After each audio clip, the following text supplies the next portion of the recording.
I'm going to talk like I talk and walk like I walk my way.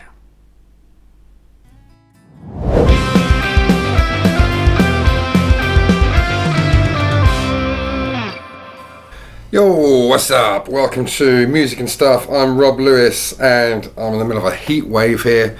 So I'm going to keep this a little bit shorter than previous Kiss review videos. And today I am reviewing Crazy Crazy Nights. Yeah. What do I say? Released on the 21st of September 1987. It's kind of in a bit of limbo, in a weird space, this album, because when it was released, it reached number 18 in the US Billboard charts and was their highest selling album.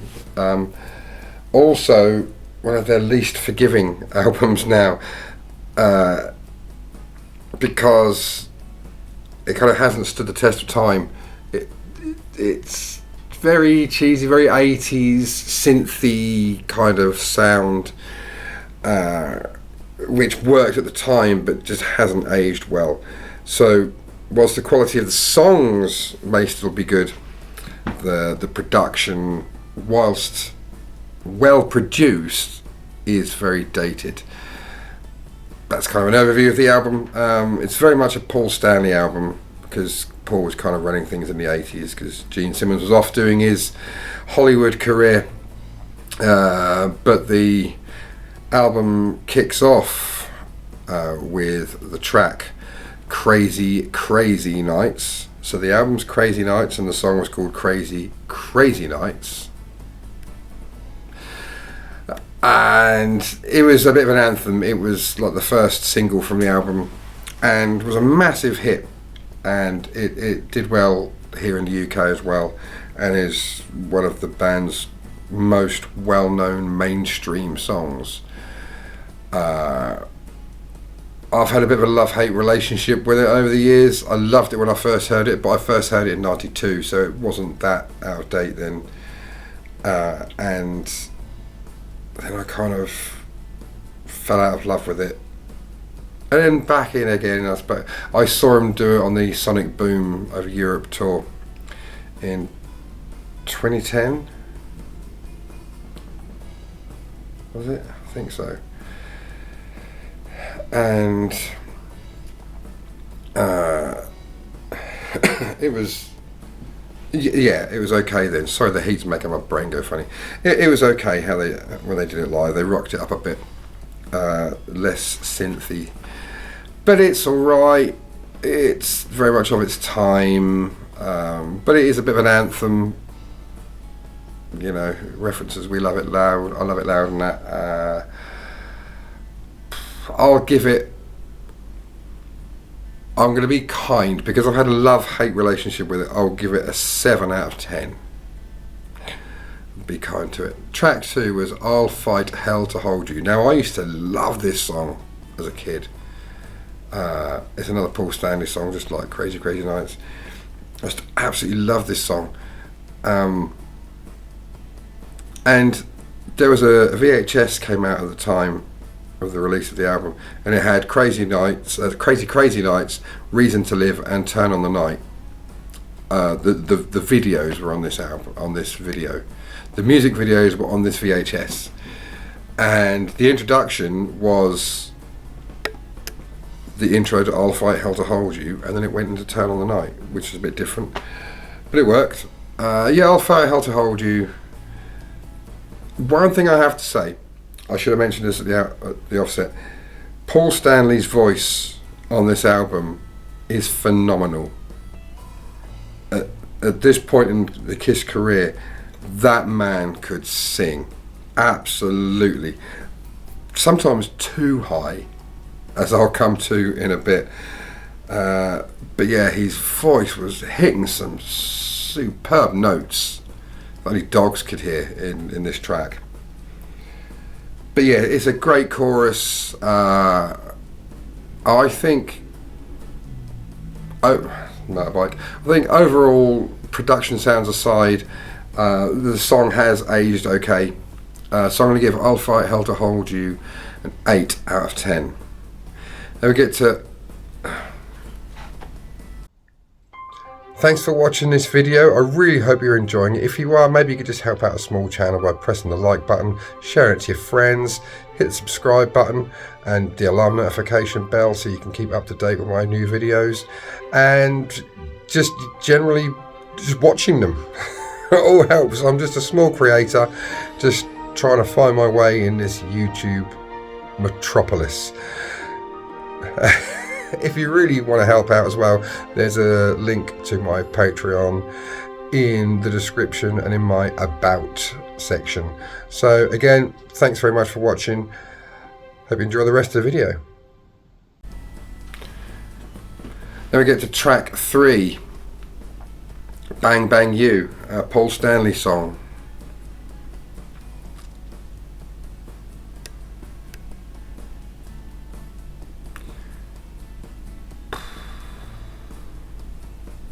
It's a bit shit, isn't it? 4 out of 10. I don't really know what to say. It's not good.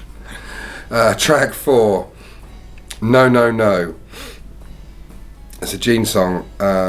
It's not much better.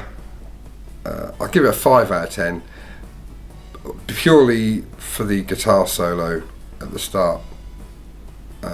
Now I'm not sure if it was Bruce Kulick or Adam Mitchell that played the guitar solo at the start. Maybe you can let me know in the comments who it was. But no, not good. 5 out of 10. Track 5, Hell or High Water. I used to really like this song when I was much younger. Kind of grown out of it now. Another Gene Simmons song. One thing that was very odd, and this is an actual fact, years ago when I was a kid, I don't know, 12, 13, I used to listen to Kiss at night to try and help me sleep. Sometimes it worked, sometimes it didn't. But there was one time it was like a heat wave and I was really struggling to sleep, and this song came on. I had it on cassette. I had this album on cassette back then. And this song came on, and he said the line, 3 a.m, wide awake. I looked at the clock and it was exactly 3 o'clock. Spooky, or just weird coincidence. Hell or High Water, I will give 6 out of 10. Now we get to track 6, and this is a Kiss song that for most people, it's a Paul song. Most people love it or hate it. There's not much in between, except for me. I think I like it. This song has Paul Stanley singing a note that is unbelievable. It is so high. Obviously he was using his falsetto voice. I heard a Kiss reviewer on YouTube refer to it as Paulsetto. I cannot remember who that was. I don't think it was Almost Human. Again, if you maybe let me know in the comments who used that term, because I liked it, but I can't take credit for it. I didn't invent it, so I'm being fair, but I can't credit the person who came up with it because I can't remember who it is. But yeah, the Paulsetto voice, not everyone's cup of tea, but I was impressed. As a singer, I am impressed by that note. He can't get anywhere near it now, obviously. But I'm going to be kind to My Way, because I used to really, really like that song, and I'm going to give it a 7 out of 10, just because it's really happy and everything. Yeah, 7 out of 10. Then we get to track 7, When Your Walls Come Down. I can't remember who sings this. It just doesn't. When your walls come down. Is it a Paul song? It's filler. 5 out of 10. Track 8. Reason to Live. This is another one of those divisive songs.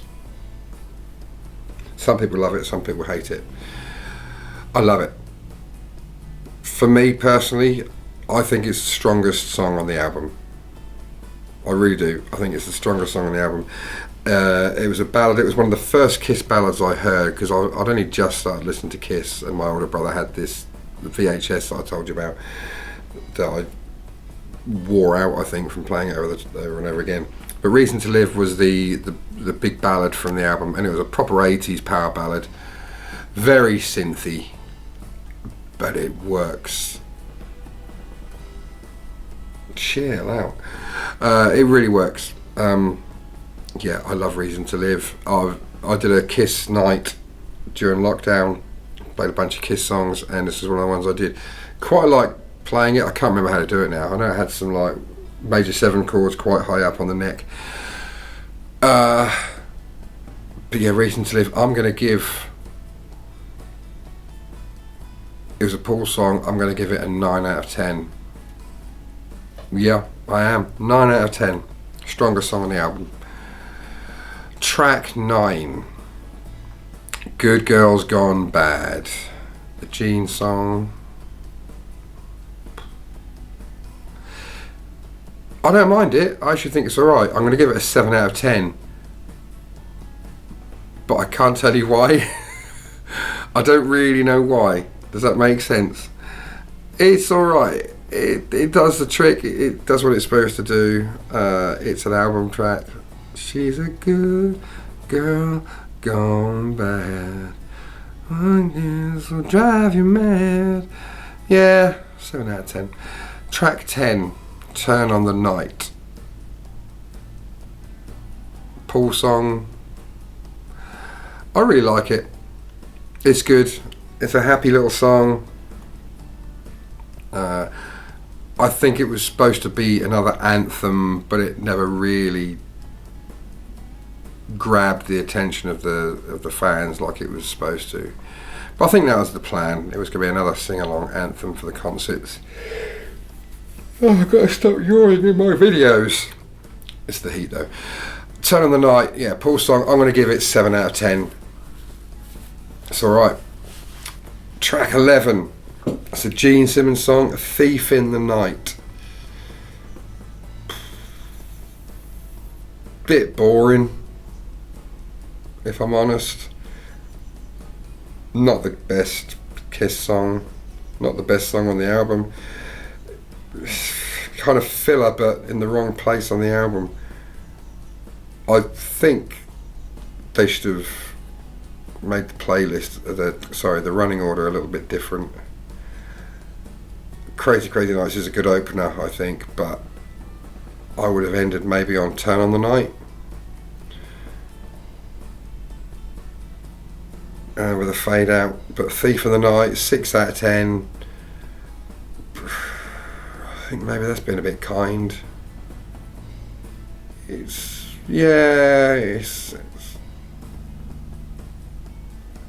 I've done it now. I've done the maths on it. It's fine. Yeah, maybe if I should have given it a 5, but I'll stick with it. I'll stick with a 6. Doesn't matter. You know, the album's nearly 40 years old. It really doesn't matter anymore. But yeah. So the album overall, it's alright. It's a good listen. I don't listen to it very often, but you can enjoy it for what it is. Maybe the songs, or some of the songs, might have sounded better in a different era with fewer keyboards and synths and stuff, but it is what it is. So overall, those points added up comes to 6.5 out of 10 for the album Crazy Nights by Kiss, which is about expected, I think. Yeah, check it out. I like the artwork, album artwork, although I'm not sure about Paul Stanley pulling his jeans down to show a little bit of pelvis. Bit much. But I like the front cover with the cracked mirror. That was pretty cool. No complaints there. It was like weird clicky sounds in here, similar to the Rock and Roll Over album cover, where you could look at it any way up and it still looked right. Whether that's the idea or not, I don't know. So that was Kiss Crazy Nights from 1987. I can't remember what I'm reviewing next week. I haven't got my list with me, so you'll find out when you see it. Thanks for watching. Let me know what you think in the comments of the album, and yeah, I'll see you in the next one. Catch you later, Bill and Ted. What it is I need is like a 20-second clip that I can put at the end of each video. You know how other YouTubers do it, whether I have at the end of a video like 4 things on the screen as, you know, like and subscribe, that kind of stuff. I just need something like that, but I don't know what to put.